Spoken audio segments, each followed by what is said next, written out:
We're Kevin and Stephanie Wallace. This is our son, Cooper Wallace. I'm sure many of you have seen him, and he is a lot of fun. I want to start by thanking Voices for Alabama's Children for allowing us to share a few words with you today from the perspective of a parent. As parents, we are using our voices to amplify the voices of every parent in Alabama. Parents who want the absolute best for their children and work hard to make sure that they get just that. We believe that Alabama's kids count because they all deserve health and safety protections while spending time in child care. I'll tell you a little bit about our story.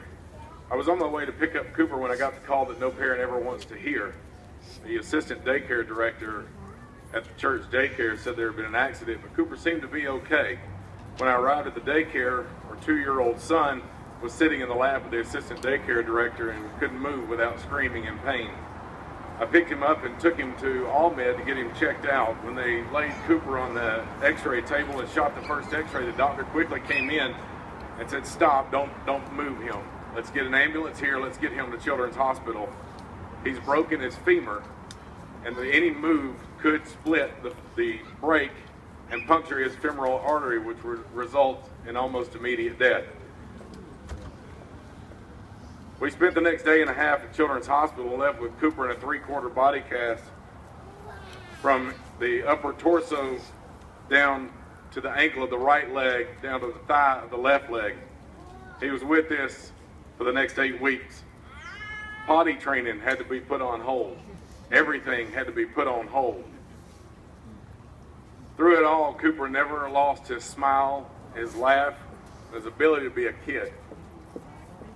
The orthopedic doctors told us at Children's they were considering starting rehab once he got out of the cast because he was unable to walk. We went to a day out with Thomas the Train. Cooper loves Thomas the Train. We were at the Clear train station. When Cooper saw Thomas, he was sitting in a stroller, and he looked up and he said, "Daddy, I want to walk." We took him out of the stroller and held his hands. And as he took his first steps in over 4.5 months, this began his recovery process with no therapy. There were tears from this daddy and this mom on that day, I can promise you. I hope this paints a picture of what we went through with Cooper. Now, we ask ourselves the question, how would HB 277 help with this? How would it help with an accident at a daycare? It wouldn't. But that's where the story begins for us. When we met with the administration of the church daycare, we were told, not really sure what happened. He was running and he fell down. Every orthopedic doctor, every physician that we've talked to said you don't run and break a femur by just falling down. It doesn't happen. It's the strongest bone in your body.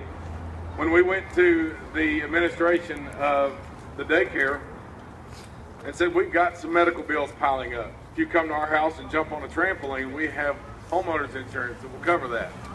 Is there anything we can just split the difference with us? We were told, we were referred to their liability insurance company who insures 18-wheeler truck drivers against people like Alex Shinara. The insurance company told us that the school had done their own investigation and there was no fault. No, of course there wasn't.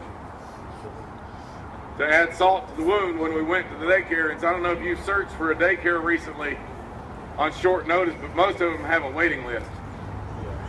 In our case, this was no different. When we went to the church daycare and asked, can he come back until we feel comfortable, until we can find something, until we decide what we're going to do, we were told, no, we can't meet his needs with a 3/4 body cast. This is how we were treated by a church daycare. I am a born-again Christian. I don't believe that the state should be involved in getting into the curriculum of church daycares and schools, but in this bill, that is simply not the case. They just would like to regulate the health and safety of our children, and if that's not important,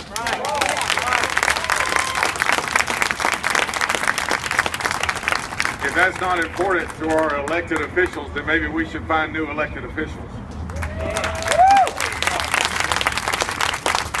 We thank God every day that we were able to find a licensed daycare that not only took care of his needs, but on day one, they went and at their own expense bought one of those big-ass beanbag chairs from Walmart and brought it in so that Cooper could sit at the table with the other children and not be thrown to the side just because he had a body cast. We want to encourage you to encourage your lawmakers, the people you sent to this place, to vote yes for House Bill 277.